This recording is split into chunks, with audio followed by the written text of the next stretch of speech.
أعوذ بالله من الشيطان الرجيم بسم الله الرحمن الرحيم ألم تر إلى ربك كيف مد الظل ولو شاء لجعله ساكنا ثم جعل الشمس عليه دليلا ثم قبضناه إلينا قبضا يسيرا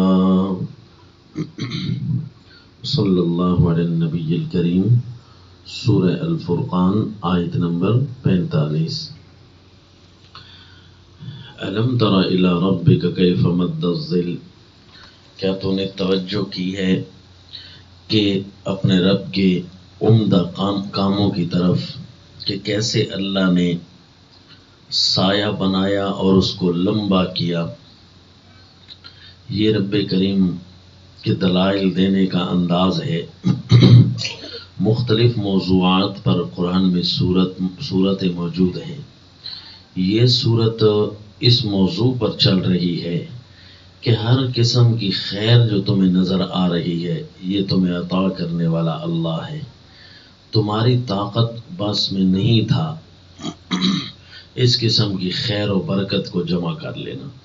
جہاں بھی تمہیں اچھائیاں، خیریں، فوائد نظر آ رہے ہیں وہ ان کا خالق تو اللہ ہے، اس کو بنانے والا تو اللہ ہے، اور ایک مخصوص نظام کے تحت ہے اور مکمل مدلل طریقہ موجود ہے۔ اور کفار مشرکین جو اپنے اندر الحاد کا ذہن رکھتے ہیں کہ وہ جو ہے اپنے اللہ کے دلائل کو نہیں سوچتے، ان کے بارے میں فرمایا ام تحسبهم ان اکثرهم يسمعون او يعقلون انهم الا كالانعام بل هم اضل سبیلا، کہ اے مبلغ، اے مخاطب، آپ سمجھتے ہیں کہ یہ اکثر آپ کی باتیں سن رہے ہوتے ہیں اور سمجھ رہے ہوتے ہیں؟ نہیں، بلکہ یہ تو جانور ہیں، لیکن جانور کبھی تو سوچنے سمجھنے کے لیے ہم نے وہ عقل تو نہیں دیا جو ان کو دیا ہے۔ تو پھر اس کا مطلب ہے یہ جانوروں سے بھی بدتر ہے، بل ہم اضل سبیلا، کہ یہ جانوروں سے بھی زیادہ گمراہ ہیں، کیونکہ ان کے عقل ہونے کے باوجود یہ سوچنے سمجھنے کی طرف نہیں آ رہے۔ اگر سوچنا سمجھنا ہے تو آؤ ہم تمہیں بتاتے ہیں کہ بہت ساری چیزیں ایسی ہیں جو سوچنے کی ہیں، کچھ سننے کی ہیں۔ تمہیں اگر دیکھتے ہوئے کچھ نظر نہیں آتا تو سوچتے ہوئے اور سنتے ہوئے، کیونکہ پیچھے لفظ تھا نا یسمعون او یعقلون، کہ یہ آنکھوں سے دیکھی چیزوں کو تو ہٹا رہے ہیں، کچھ ان کے ذہنوں کو بھی کھنگالا جائے، ان کے ذہنوں کو بھی ہلایا جائے کہ سوچو، سمجھو اور سنو۔ تو پھر بڑے پیارے انداز میں اللہ تعالیٰ نے ایسے دلائل دیے جو سننے کے بعد بندہ سوچنے پر مجبور ہو جاتا ہے۔ تو یہ ملحدین جو ہیں، یہ جو کفار ہوتے ہیں، یہ اللہ کے دلائل میں الحاد کرتے ہیں، یا تو اللہ تعالیٰ کی ذات مبارک، ذات پاک کو نہیں مانتے، مبارک ذات جو برکت دینے والی ہے، یا اللہ تعالیٰ کی ذات کو مان کر کفار اللہ تعالیٰ کی احکام، باتیں اور اللہ کے دلائل، طاقتوں کو نہیں مانتے، بندوں میں تقسیم کر رہے ہوتے ہیں۔ تو اللہ کریم انسانوں کو ان کے ذہنوں کو جھنجھوڑنے کے لیے، ان کے ذہنوں کو جگانے کے لیے فرما رہے ہیں۔ اچھا یہ دیکھو، الم ترا، یہ توجہ کرانے کے لیے، کیا تمہاری توجہ نہیں گئی اس بات کی طرف کہ تیرے رب نے ایک کام کیا ہے؟ کیا؟ کیف مد الظل، کہ اللہ نے ایک سائے کو لمبا کیا۔ یہ جو سایہ ہے یہ کیا چیز ہے؟ اس کا نظام کتنا اہم اور ضروری ہے انسانی جسم کے لیے، انسانی بقا کے لیے۔ یہ سایہ، اگر کائنات میں سایہ نہ ہوتا تو کتنا کچھ اس کے وجود پر گہرا اثر پڑتا، ہمیشہ روشنی ہی روشنی اس کے وجود کو خراب کرتی۔ تو سایہ اللہ نے پیدا کیا۔ وَلَوْ شَاءَ لَجَعَلَهُ سَاكِنًا، اگر اللہ چاہتے تو اسی سائے کو پھر ہمیشہ ہمیشہ کے لیے رکھ دیتے، کبھی روشنی نہ پڑنے دیتے۔ پھر اللہ تعالیٰ نے سائے کو بنایا بھی ہے، لمبا بھی کیا ہے، اس کو ساکن نہیں بنایا بلکہ اس سائے کو چلنے والا بنایا۔ اب بھئی یہ سائے کا وجود ایک ایسی چیز تھی جو سمجھنے سے تعلق رکھتی ہے، نظر سے تو یہ اس کا تعلق نہیں تھا۔ نظر سے تو تعلق تب ہوتا جب اس سائے کا بڑا اور چھوٹا ہونا آنکھوں کے سامنے ہوتا، تو پھر یہ جب سایہ کھڑا ہوتا ہے تو کچھ سمجھ نہیں آ رہی ہوتی کہ کوئی سایہ نام کی بھی کوئی چیز ہے، لیکن جب سورج آتا ہے سایہ ہٹنا شروع ہوتا ہے تو اس کا وجود نظر آنا شروع ہو جاتا ہے۔ اس لیے فرمائے ثم جعلنا الشمس علیہ دلیلا، پھر ہم نے سورج کے اس کے اوپر دلیل بنایا، دیکھو یہ سایہ تھا نا، یہ جا رہا ہے، یعنی سورج نکلنے سے پہلے سایہ ہونے کے باوجود نظر نہیں آ رہا تھا۔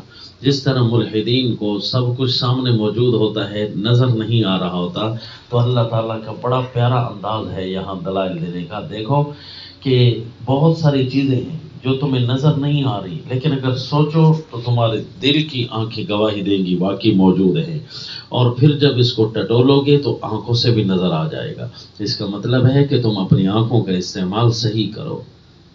اب دیکھو ثم جعلنا الشمس علیہ دلیلا، سورج نکلنے سے پہلے جو چیز چھائی ہوئی تھی اس چیز کا ہم وجود نہیں مان رہے تھے، لیکن جب سورج نکلا تو وہ سایہ چلنے لگا تو اب مان گئے کہ ہاں یہاں سایہ کھڑا ہے، اب یہاں کھڑا ہے، اب یہاں کھڑا ہے، تو چلنے لگ گیا۔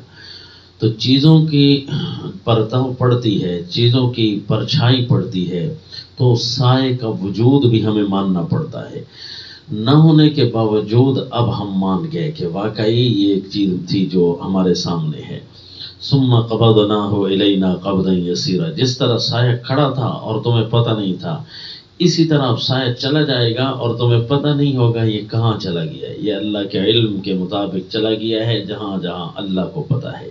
کہاں کہ اس کو ہم نے اپنی طرف آہستہ آہستہ بڑے آسان طریقے سے سائے کو ہم نے کھینچ لیا ہے۔ ثم قبضناہ الینا قبضا یسیرا، اگر تم اس بات کو سوچو تو بہت بڑی قدرت کی دلیل، طاقت کی دلیل، اللہ کے وجود کی دلیل، اللہ کے قانون فطرت کی دلیل تمہیں سمجھ آ سکتی ہے۔